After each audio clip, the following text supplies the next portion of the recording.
Greetings dear friends on my channel where I explain different movies and songs. Today I will try to explain the meaning of the film Enemy. In the movie Enemy, a man named Adam discovers that his doppelganger is a professor living in another city. After stalking and watching him, Adam becomes obsessed with the idea of being identical to this other man. Towards the film's end, it is revealed that both men are clones of one another. The final scene shows Adam's original self dying in a car accident while his clone lives on. What does this enigmatic ending mean for the audience? A film by the trendy Canadian filmmaker Denis Villeneuve is definitely not recommended for those who prefer a clear, straightforward plot. Enemy, 2013, is a film with hidden meanings and philosophical content. Roman Polanski, David Lynch, Hitchcock, Stanley Kubrick, parallels with the masterpieces of the great masters are appropriate. The director himself designated the genre as a documentary film about the subconscious. Chaos is ordered to be deciphered. The phrase appears in the first shots of the picture and, from the very beginning, sets the vector for the viewer. If one correctly deciphers the psychological thriller puzzle, it turns out that what is happening on the screen is not nonsense and chaos but events that have structure and order. Another thing is that a movie of this kind usually has more than one interpretation. The director allows the audience to search for the true meaning, think for themselves, to enjoy solving the mystery. At the end of the screening, the attentive viewer has a number of questions, the answers to which are not evident at all. The attempt to look for an explanation of the plot in José Saramago's novel The Double is unlikely to succeed since the story shown by Denis Villeneuve is not an exact adaptation of the source. The suspenseful film is like a matryoshka doll, discovering one meaning, you see that there is something else inside. And so it goes on and on.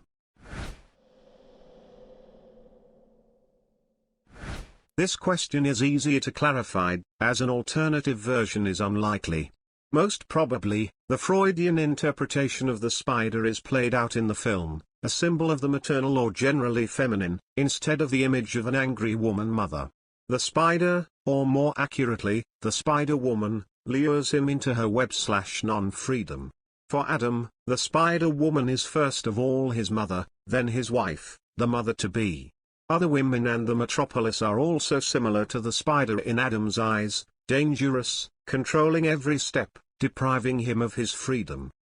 Spiders, large and small, appear more than once in the movie.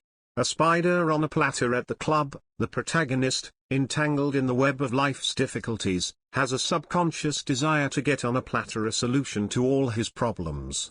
The naked woman at the club, the mistress, threatens to crush the spider, i.e., to gain the upper hand over his pregnant wife. The massive spider over the city symbolizes the spider mother, who has suppressed her son all her life, knew better than what her child loved and wanted, and dictated the rules of behavior, tastes, and activities. A monster of colossal size appears in the film after a single scene with the mother. A copy of Louise Bourgeois' famous sculpture called Mammon is used in the picture. In the final scene, in the eyes of the character, Helen turns into a giant spider, which the husband is not at all surprised by. For him, his wife has looked exactly like that for a long time. In addition, throughout the narration, there are associations with cobwebs. Wires in the sky of the big city intertwine and form a corresponding picture. The car window after a car crash cracks so that the viewers see the same picture. The movie protagonist has nowhere to go, he sees his own fears everywhere, and there is no way to remain adequate. The most important question of the film is, who is the character's twin? The director throws the audience a lot of details, which, when juxtaposed, can be a puzzle together. The torn photograph the historian finds in his home is exactly the same as the one on the shelf in the actor and Helen's house. The glasses the professor bought end up on Anthony's desk. A key labeled Unica, meaning the only one, is also a hint. There are clues in the main character's dialogues with his wife and mother. The mother openly declares to Adam that he is the only son, and the wife wonders how the classes went. What's happening? I think you know, and you know everything.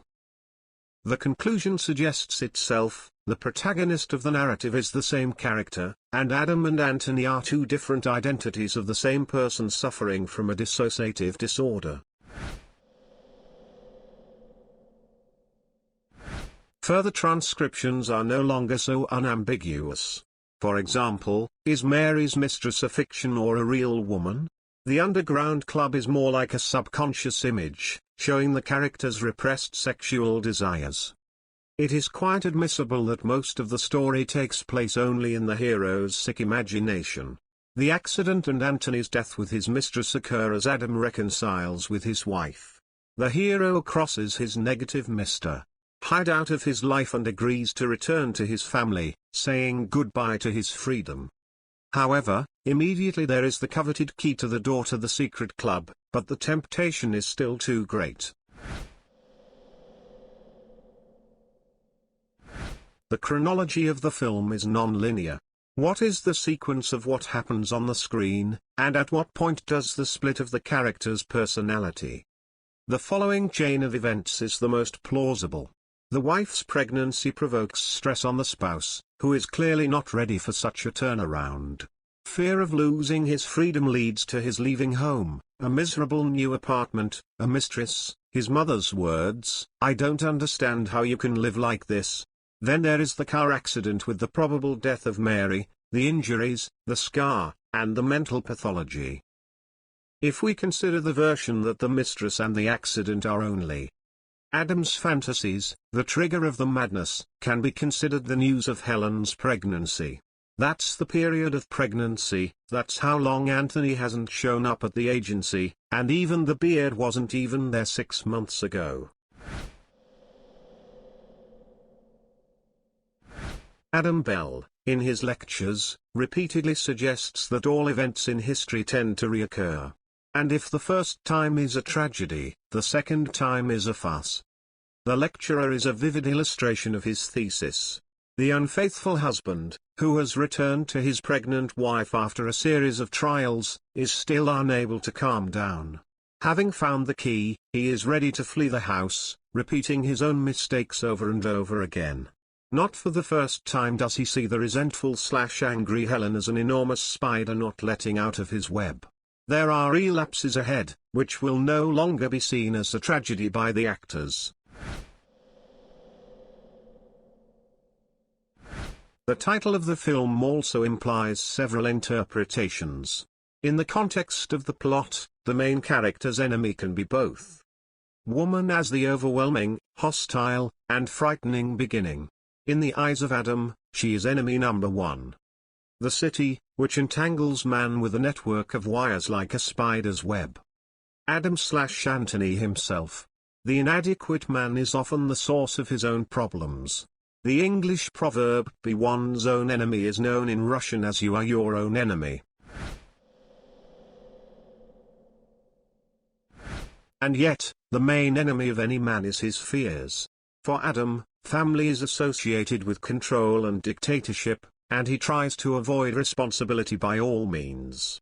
This way of thinking prevents him from forming healthy relationships and eventually leads to the destruction of his consciousness. It is not for nothing that there is the expression web of fear. Internal phobias and anxieties entangle the soul and become an obstacle to a successful life. Perhaps this thought could be the main lesson of Denis Villeneuve's difficult film story. Thank you for watching. If you like it, please like and subscribe to the channel. See you soon.